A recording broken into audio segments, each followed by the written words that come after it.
Welcome back to the channel, everybody. We have a new review video for you today, and it's the lineup of the Titleist Hybrids. So we've got TSi1, TSi2 and also TSi3. So strong offering from Titleist, hitting different types of golfers. So we're going to have a look at those and test them and give you my sort of personal feedback of the looks, the feel and the performance, obviously with TrackMan on the floor, of these particular clubs.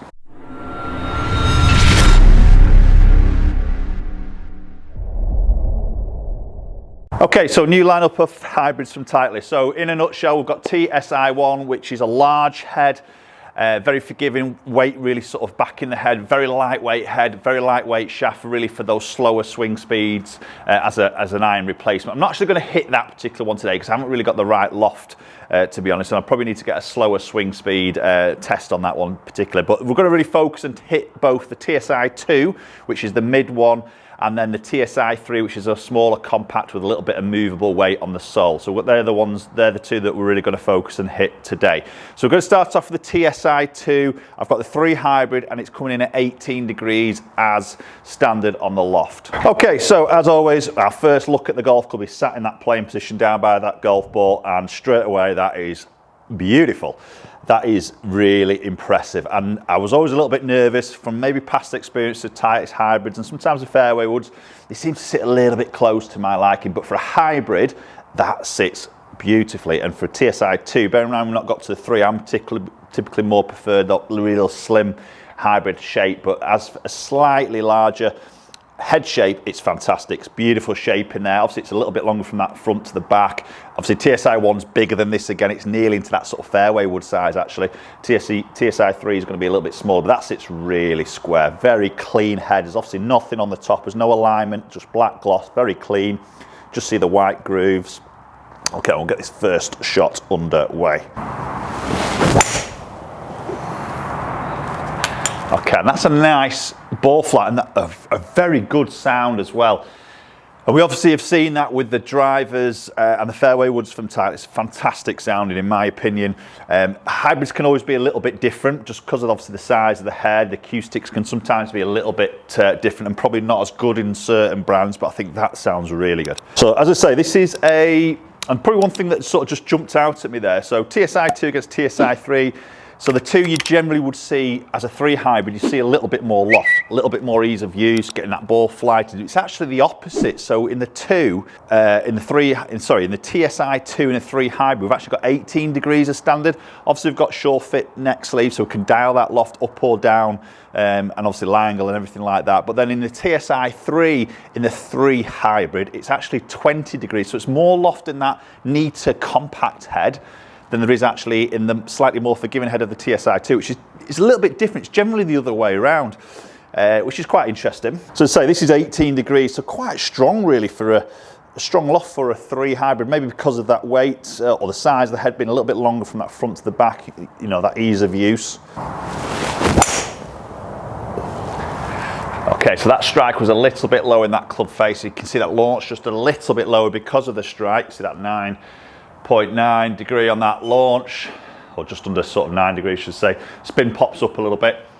But it's one of those shots which you know you get away with on that golf course. So TSi2, we've got this weighted screw, and you've got options now to purchase maybe different weights to obviously get that different swing weight dialed in there. But that weight's positioned a little bit further forward in the head. I was expecting that to be at the back, but again, TSi1 takes care of that larger head than the weight into that back section. Again, sure fit neck sleeve, so I've obviously got all that dialing in where you can change lie loft, and I think for me it's a great system that Titleist have because it can interchange the sort of loft and the lie without interfering too much with that club face. So Titleist have got what they're saying is a Carpenter 455 forged face, so it's their thinnest and fastest face in a hybrid that they've delivered, obviously trying to keep that ball speed up across that club face on those obviously good strikes as well as those miss hits. Oh, that's the best one of the lot up to now. Lovely ball flight there, really good. Up in the air ball flight, but still looks like it's going forward. Better launch, better strike there on my behalf more than anything. So you're popping that launch up over that 11. It's been around that sort of 3,000 mark. So out of the two, TSi2 and TSi3, of the two is the more forgiving one out of the two options, just with that slightly larger head shape. Obviously helps a lot with that MOI, which is obviously your miss hits, trying to improve those. Yeah, and again, slightly low in the face, but that's done very well. Really gets that ball picking up extremely nicely. I think that's where you get to see that little bit of forgiveness, and possibly that's typically a misstrike on most of the sort of fairway woods hybrids. When you're playing these off the ground, as you would do in that on the golf course, your miss can tend to be a little bit on that low side. So if you've got something that helps to sort of get that ball up and away, then obviously that's an advantage, making it a little bit more forgiving on those slight miss hits. But I'm just so impressed with the way that sort of sits, and that looks very clean head. I could play this quite easy. I love the look of that, really inviting to hit. That's a great shot. Really nice. Great look, great sound. The flight is really nice, to be honest. Seems to be pretty forgiving on those low hits, still gets that ball up and flighted very nicely. So availability wise in the TSi2, we've got an 18 degree, a 21 degree, and also a 24. And as we say, we've got sure fit neck sleeve on all of those, so you can move those loft as and where you sort of want it to suit your delivery. Right, okay, so moving on to the TSi3. So now a hybrid that is a little bit more for that player who probably wants to have that more of that iron sort of playability of the hybrid. So much more compact on the head, both from heel to toe as well as that front to back. So neater looking golf club in that playing position. And again, the first thing that strikes out as I sit this down by the golf ball, again, it sits fantastically square, which is big thumbs up from me. Again, beautiful shape, obviously just a lot more compact. And this is what I was just saying before, a little bit confusing here, because the TSi3 would typically be probably aimed a little bit more for that maybe more advanced golfer who's looking to dial in the weight shifting, which we'll talk a little bit about in a minute, and also maybe looking for that slightly more penetrating ball flight, generally the quicker swing speed, so possibly more suited to me.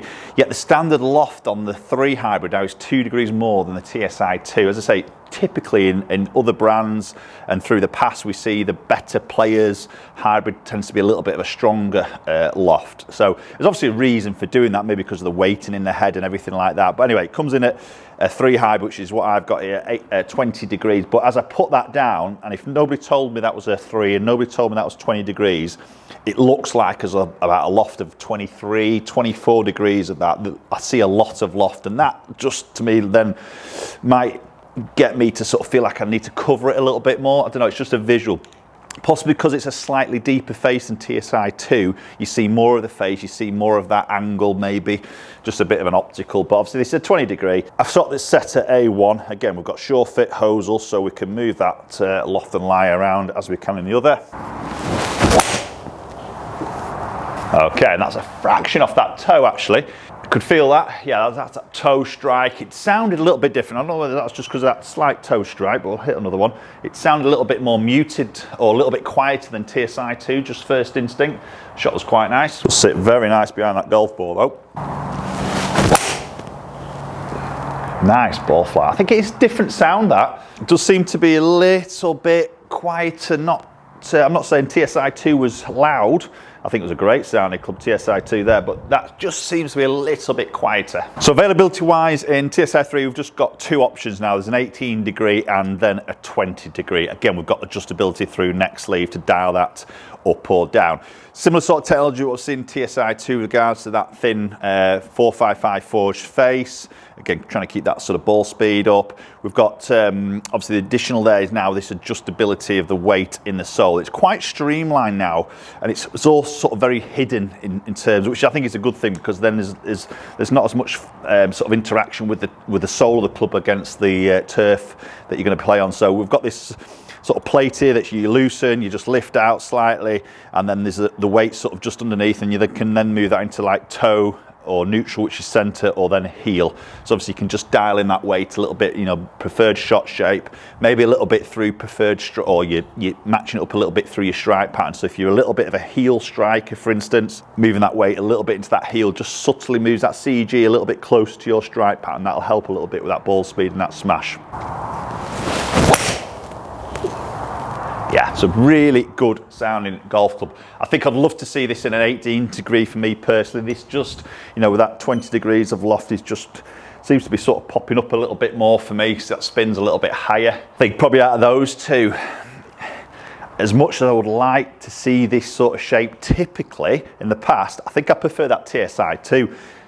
Just popping those two side by side, I think it just gives you that real big confidence, that slightly larger head, but it still sits fantastically square. Still got all the options of adjustability through that neck sleeve. Obviously just losing that adjustability, that weight in the sole, for me, I don't really sort of use that much. I tend to play it quite neutral, so that wouldn't affect me too much. So I think just that confidence, I possibly would be liking that TSi 2. But this is a great looking golf club, to be honest. It is very nice and compact. So if you like that smaller head hybrid, this is a good option for you to have a look at.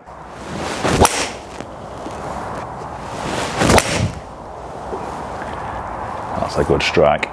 Okay, just peeling off a bit up that right hand side a little bit there with that last one. Okay, so there's TSi2 TSi3. Let's just go quickly check a few numbers out. Okay, so let's have a little look at the numbers. So we can see clubhead speed pretty much identical as you're going to expect. Ball speed very identical actually, even though we've got a 2-degree difference of loft there. Maybe expected to see a bit more of a difference of ball speed with the 18-degree against the 20-degree, but obviously again my subtleties of strikes just going to change that.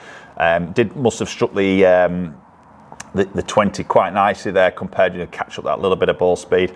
So launch there, very, very similar, a little bit lower obviously with the 18, but it's hard to, I'm not really sort of wanting to compare these against each other because we have got different lofts obviously. So it's just to give you an idea of how that 18-degree and that smaller head is performing, how the 20-degree and a slightly larger head sort of performing. Spin 4,000 as you would expect with that 20-degree, 3,669 with the 18-degree, 237, 237. So there's nothing really untoward there. I think for me, it's more of how you would choose the shape behind the golf ball, which is a personal preference. Adjustability wise, do you need that adjustability, that weight on the sole? If you do, possibly TSi3 if that looks great for you, or if you want that a little bit more forgiving, then possibly TSi2. Okay, so there we go. TSi1, obviously we've not hit that, but that's that slower swing speed, very lightweight, very much easier to sort of get that ball up, very forgiving, larger head. TSi2 is that mid-size. Still very forgiving, a little bit great looking golf club to be honest, and then you've got TSi3, a little bit of more adjustability, more compact on that head. So as I say, it's really probably for you like to look at down by that golf ball, picking that loft that suits into your game, your delivery, but also then slotting into your clubs in your bag and what you're trying to fill and replace maybe in that long iron. As I say, you've got adjustability in TSi3, so if that's an advantage, then possibly that is a good option for you. But post your comments down below, let me know your thoughts. New Titleist range, I think they're really good. I'm just really pleased that they've got something here which sits just absolutely square. Yes, you've got some adjustability around there, beautiful looking head, class product, and it sounds superb as well. So love to hear your thoughts as always. If you enjoyed the content I'm putting out there and you haven't subscribed, appreciate you just take a little bit of time, just click that subscribe button, ring the bell while you're there. And then any future videos that land on the channel, you get a little notification and you will not miss a thing. Plenty of product reviews coming your way, comparisons. So if you anything particularly want to look at, again, fire your comments in the section down below and hopefully I'll catch up with you all very soon.